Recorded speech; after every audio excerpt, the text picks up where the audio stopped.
महात्मा ज्योतिराव फुले, क्रांतीज्योती सावित्रीबाई फुले,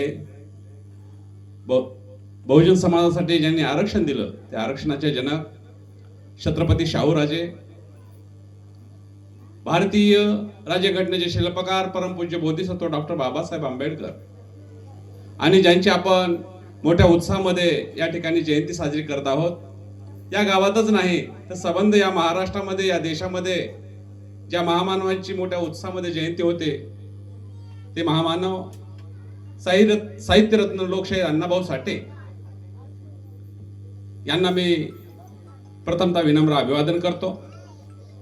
आज या ठिकाणी सकनूर या गावी लोकशाहीर अण्णाभाऊ साठेंच्या जयंतीच्या निमित्तानं या कार्यक्रमासाठी जे उपस्थित आहेत ते माझे मित्र रणजितजी बाराळीकर साहेब, आता ज्यांनी अतिशय सुंदर अशा पद्धतीचं मार्गदर्शन केले ते अमोलजी वाघमारे सर, या ठिकाणी ॲडव्होकेट प्रमोदजी कांबळे साहेब, या जयंती मंडळाचे आमचे संचालन करणारे आमचे मित्र, या ठिकाणी सर्व जयंती मंडळाचे प्रमुख पदाधिकारी उपस्थित, माझ्या माता भगिनींनो, माझी नम्र विनंती आहे, मी फार जास्त बोलणार आहे, तुम्ही सगळ्यांनी शांततेचं सहकार्य करावं, बसावं. लोकशाहीर अण्णाभाऊ साठे यांच्या जयंतीच्या निमित्तानं आपण या गावातल्या लोकांनी मला बोलवलं,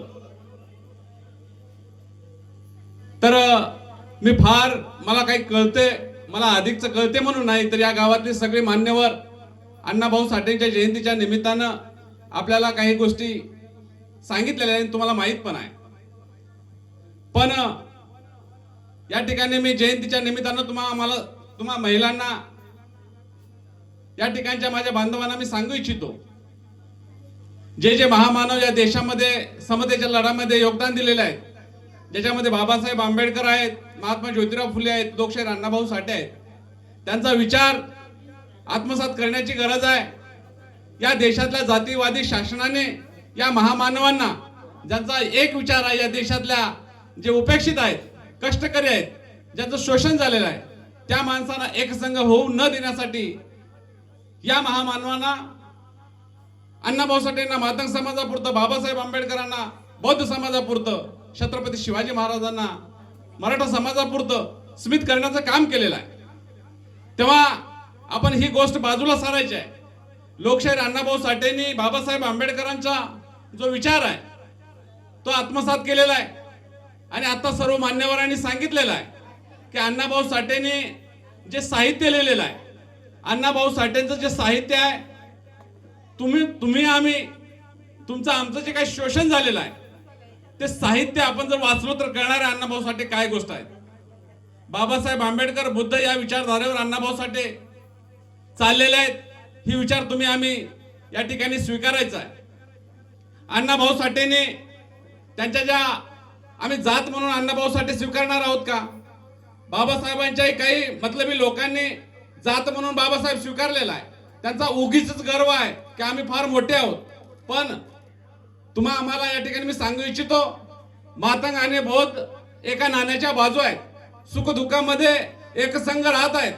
पण या ठिकाणच्या राजकारणासाठी काही जातीवादी लोकांनी आमच्या मध्ये फूट पाडण्याचं काम केलेलं आहे. बाबासाहेब आंबेडकरांनी जी मातंग आणि बौद्ध हे बंधू आहेत, ह्या दोघांचे प्रश्न, दोघांचे खाणं पिणं आणि दोघांची राहणी सारखी आहेत. आमच्या गावात एकमेकाचे जे रिलेशन आहेत, आम्ही नात्या गोत्याने बोलतोय, आम्ही दादा तात्या अशा पद्धतीचे रिलेशन आमचे आहेत. पण ग्रामपंचायत लेवलवर आणि तालुका लेवलवर, जिल्हा लेवलवर आमची काही माणसं, आमची बांधव एकमेकांमधल्या ह्या लढवया जाती आहेत, या जातीमध्ये द्वेष निर्माण करण्याचं काम केलेलं आहे. तेव्हा माझ्या माता भगिनींना माझी नम्र विनंती आहे, बाबासाहेब आंबेडकर, अण्णाभाऊ साठे वेगळे नाहीत, ही गोष्ट आपण सगळ्यांनी समजून घ्यायची आहे.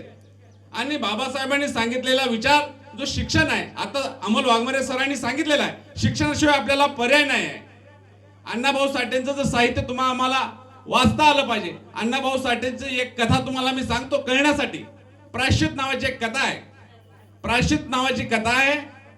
अण्णाभाऊ साठेंचं साहित्य नेमकं काय आहे ही तुम्हाला नुसतं जात प्रेम म्हणून आम्ही अण्णाभाऊ साठे स्वीकारून चालणार नाही, किंवा बाबासाहेबांचा बाबासाहेब म्हणून आम्ही चालणार नाही, तर त्यांचा विचार काय, त्यांचं साहित्य काय आम्हाला वाचता आलं पाहिजे. वाचलो तर खरंच किती ग्रेट होते ही गोष्ट आपल्याला कळेल.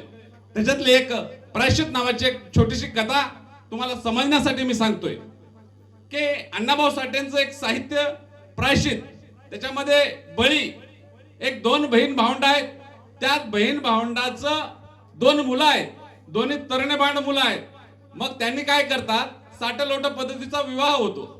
याची बहीण याला देतात आणि त्याची बळी, एकाच नाव बळी असं नाव आहेत, एकमेकाला ते बहिणी देतात. साठलोट पद्धतीचा विवाह होतो. लहानाची मोठे होतात, खेळलेली राहतात, एकाच गावात राहिलेली राहतात आणि ती मोठे होतात. झाल्यानंतर मग ती दोघं म्हणतात की अरे आपण किती दिवस गावात राहायचं या खेड्यामध्ये, आपण कुठंतरी कामाला जाऊ. मग ते मुंबईला जातात.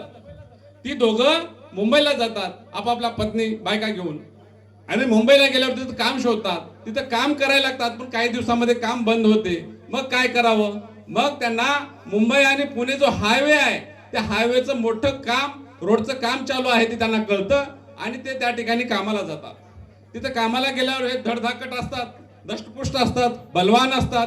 तरुण असल्यामुळे त्या ठिकाणी तिथले नायक होतात. त्या ठिकाणचे त्यांनी म्हणलेलीच त्या ठिकाणी तिथं जी वस्ती, काम करणाऱ्या लोकांची एक वस्ती तयार होते आणि ही जी दोघं सांगतील तेच लोक त्या ठिकाणी चालते आणि अतिशय सुंदर अशा पद्धतीचा त्यांचा संसार चालत असतो. आपण बी कष्ट करतात, आपल्या पत्नीला सोबत घेऊन अतिशय चांगल्या पद्धतीचं जीवन जगतात आणि राहिलेले जे 2 रुपये आहेत तो आपल्या गावाकडे आई वडिलांना पाठवत असतात.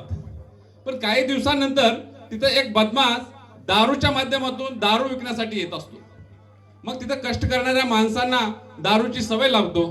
तेव्हा त्या ठिकाणी त्या नायकांनी त्यांना विरोध करतात, प्रचंड विरोध करतात. का रे बदमाशा, या ठिकाणी जे काम चाललेलं आहे, काम करतायत लोक आणि तू या ठिकाणी येऊन दारूचं व्यसन लावतोस का? आमची कष्ट करणारी माणसं आहेत, हे खेड्यातले आहेत, गरिबाची लोक, आम्ही कष्ट करणारी माणसं आहोत, यांना जगू देत. अशा पद्धतीची त्यांना सांगून तिथून त्या ठिकाणून हुसकावून लावतात. काही दिवसांनंतर तो बदमाश काय करतो, जो दारू विकणारा, आज बी ती कंडिशन चालूच आहे, तो दारू विकणारा काय करतो की आता याला इलाज नाही, हे तर आपल्याला इथं काय बसू देणार नाहीत, तेव्हा आपण ह्यांनाच लालूच लावायची. हे जे दोघं आहेत ना, या वस्तीमध्ये हे दोघं बलवान आहेत, त्यांनाच आपण दारूचं व्यसन लावायचं. मग त्यांना फुकट दारू द्यायला सुरू करतात. मग ते पोरं दिवसभर कष्ट केलेले असतात आणि अरे काय होत नाही अशा पद्धतीची त्याला सवय लावतात आणि एक थोडी थोडी दारू प्यायला शिकवते, त्यांना फुकट देतात. त्यानंतर तो दारूच्या आहारी जातात. ते दोघं अतिशय कष्ट करणारी, बलवान असणारी माणसं त्या दारूच्या एवढ्या व्यसनाधीन जातात की ते दारू पिऊन एकदम म्हणजे घराकडे पैसे देत नाहीत, घराकडे वेळेवर येत नाहीत, हे सगळं दुर्लक्ष होते. एक दिवस असा प्रसंग येतो, एवढ्या दारूच्या आहारी जातात की ते दोघं रात्रीला दारू पितात आणि जेव्हा ते घरी यायची वेळ होती ती 12-1 वाजलेले असतात. बायकांनी त्याच्या कष्ट केलेले असतात आणि नेमकं ते जेव्हा घरी येतात, अंधुक प्रकाश असतो, छोटी जी चिमणी राहते त्या प्रकाशामध्ये रात्री झोपलेले राहतात. पण त्यांचा रस्ता त्यांचे चुकतात. त्यांनी ज्या घरामध्ये आपल्या पालामध्ये जायचं असते त्यांचं घर चुकते, म्हणजे रस्ता ते चुकतात आणि ती एकमेकाच्याच बहिणीकडे ते गेलेले असतात. तेव्हा ही गोष्ट त्यांना सकाळी लक्षात येते, आपण काय केलोय. म्हणजे अण्णाभाऊ साठेंनी त्याच्यानंतर ते सकाळी उठतात आणि हे काय झालं हे त्यांना अतिशय भयानक त्यांना चित्र दिसते आणि ते सकाळी चौघचे चौघही आत्महत्या करतात. माझ्याकडून पाप झालं.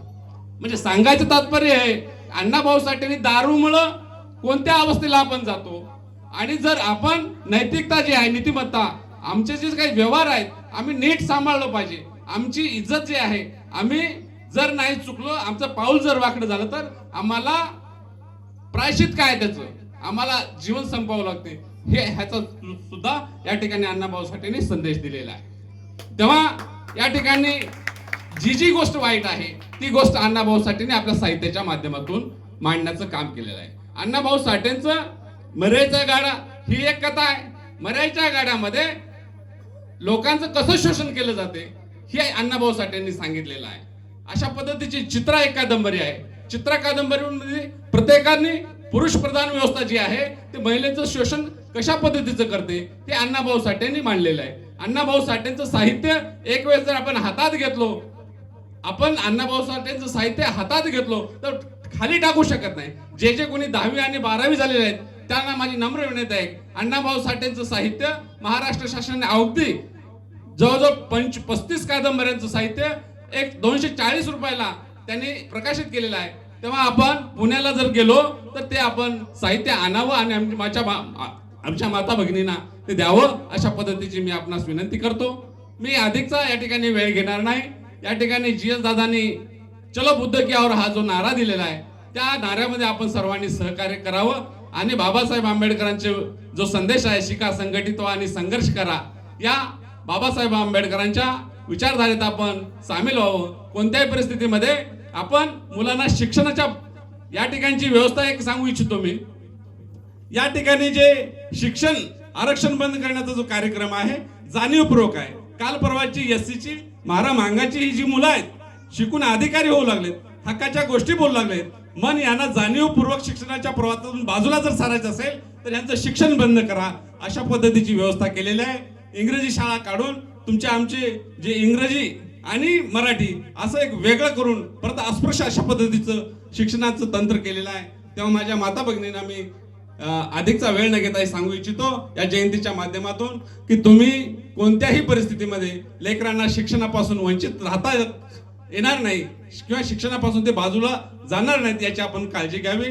परत प्रत्येक जयंतीमध्ये आम्ही जर पाहतो तर महामानवांचे विचार बाजूला आणि DJ असेल, नाच गाणे असेल किंवा आता या गावामध्ये दारू पित नाहीत, ही गोष्ट अतिशय आनंदाची मला वाटली. आणि या जयंतीमध्ये सुद्धा एक आदर्श अशा पद्धतीची जयंती सोहळा मिरवणूक निघावी अशी मी अपेक्षा व्यक्त करतो. या ठिकाणी अधिकचा मी वेळ न घेता मला माननीय आपल्या संयोजकांनी बोलण्याची संधी दिली, माझा यथोचित सत्कार केला, त्याबद्दल मी आपलं ऋण व्यक्त करतो आणि थांबतो. धन्यवाद. जय भीम. धन्यवाद सर.